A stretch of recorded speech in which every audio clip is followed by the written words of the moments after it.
He lived in a normal-looking house, but inside it was a graveyard, and no one knew for years. Anthony Sowell was a former Marine, quiet, kept to himself. To most, he was just a guy living alone in a rundown house on Imperial Avenue in Cleveland. But behind that front door, he was hiding one of the most horrific secrets in American crime history: the smell of death. For years, neighbors complained about a terrible smell. They thought it was from a nearby meat factory. Even a local restaurant owner said it smelled like something dead was rotting in the walls. But no one called the police to check. Sowell kept inviting vulnerable women, sex workers, addicts, into his home. They never came back. Inside the house, in 2009, police came with a warrant. They were expecting a simple assault case. Instead, they found a nightmare. A rotting corpse was lying on the floor, uncovered. 2 bodies were buried in the basement. 4 more were hidden in the crawlspace. Others were buried in shallow graves in the backyard.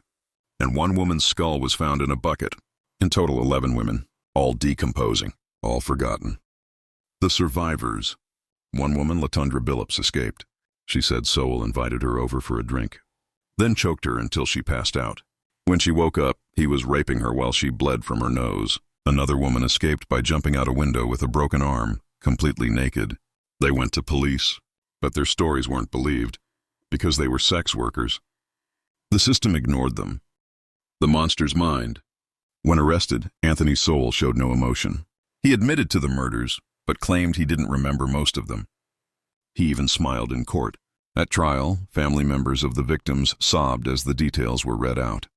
He just stared, cold, empty, evil. In 2011, he was sentenced to death, but he died of a terminal illness in prison in 2021 without ever apologizing.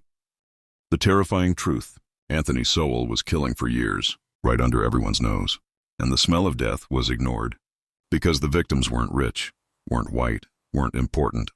They listened to the first woman. 10 more might still be alive. Would you recognize a serial killer if they lived next door? Because for years, no one did.